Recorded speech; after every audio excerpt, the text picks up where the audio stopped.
A chilling voice, a puppet master whispering in Stu's ear.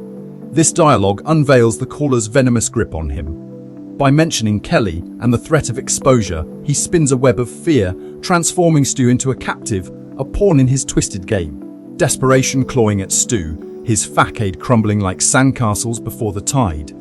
He admits to financial ruin and career stagnation, laying bare his vulnerabilities for this predator to exploit.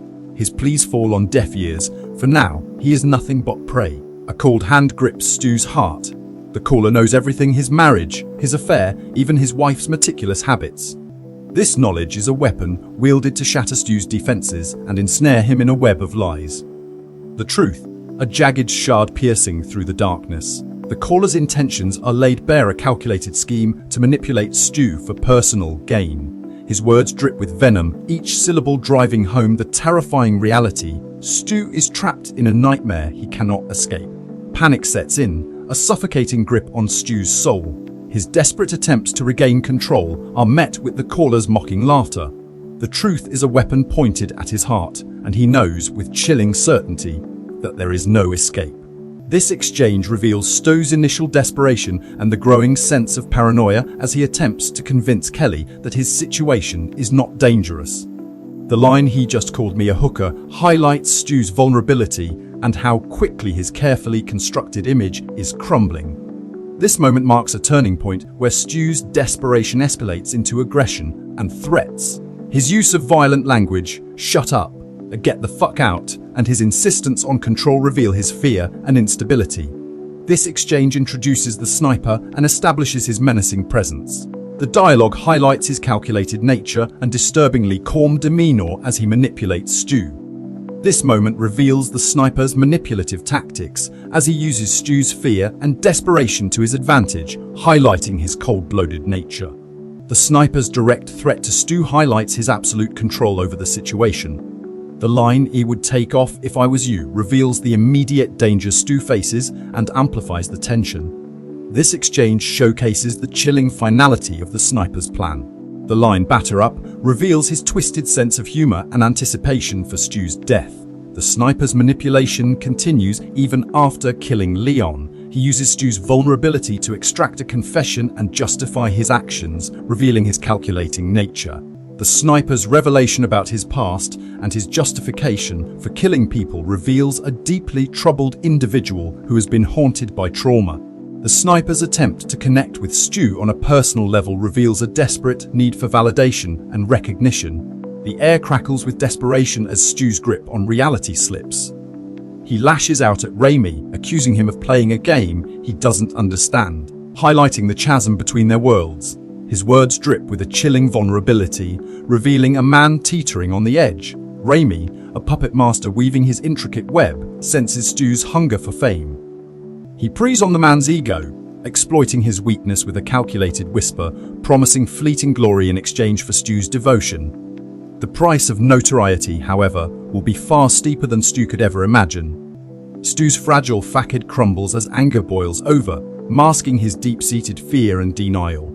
He refuses to accept responsibility for his actions, lashing out at Kelly with venomous words. This descent into self-destruction is a harbinger of things to come, a prelude to the inevitable chores. Raimi's web ensnares another victim. He uses Kelly's desperation against her, exploiting Stu's guilt to force his hand. With calculated precision, he plays them both like instruments in a symphony of manipulation, orchestrating their downfall. The breaking point arrives. Stu's sanity fractures under immense pressure, unleashing a torrent of rage. His words pierce the air, thick with despair and desperation. This moment marks a turning point, revealing the darkness that lurks beneath the surface. The line blurs between reality and nightmare as a new voice intrudes upon Stu's world. This mysterious caller throws a wrench into the already chaotic situation, adding another layer of complexity to Raimi's intricate game. The question remains: who is this shadowy figure, and what are their motives? This exchange reveals Stuart Shepard's desperation, his mind teetering on the precipice. Cornered by the sniper, his pleas, "Jet out of the booth," echo through the silence. A desperate attempt to cling to a sliver of control in this nightmare he's created. The very walls seem to close in, suffocating him with fear. A crack appears in Stuart's facade, a crumbling monument to his carefully constructed illusion. He stares at the ring, a symbol of empty ambition, and whispers, "It only reminds me of how I failed you." A yearning for genuine connection, a desperate plea for redemption, echoes in his voice. The consequences of his choices are closing in, casting long shadows upon his soul. The truth unravels from Stuart's lips, a torrent of anguish and self-recrimination. "I've been dressing up as something I'm not," he confesses, his voice ragged with remorse.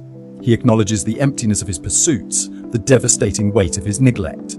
A soul consumed by self-destruction, searching for solace in the wreckage. Driven by a desperate need for connection, Stuart reaches out, his voice trembling with vulnerability. "I only want to talk about what you want to tell me," he pleads. His confession, born from the crucible of fear and mortality, is an attempt at redemption, a fragile hope for solace in the arms of someone who truly sees him.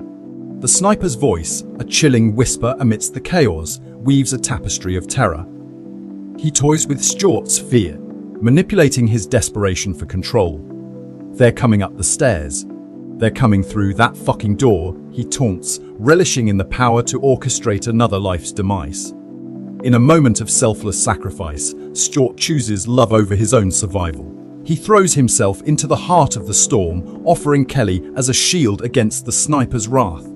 His cries for vengeance, "Since Kelly is the most important thing in your life, I'll take her," echo with a tragic irony. He seeks redemption by protecting those he loves.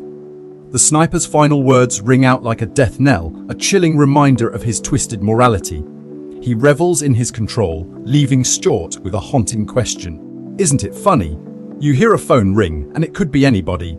But a ringing phone has to be answered, doesn't it? Doesn't it? Thanks for tuning in. Stay curious, stay awesome, and don't forget to hit that subscribe button for more amazing content.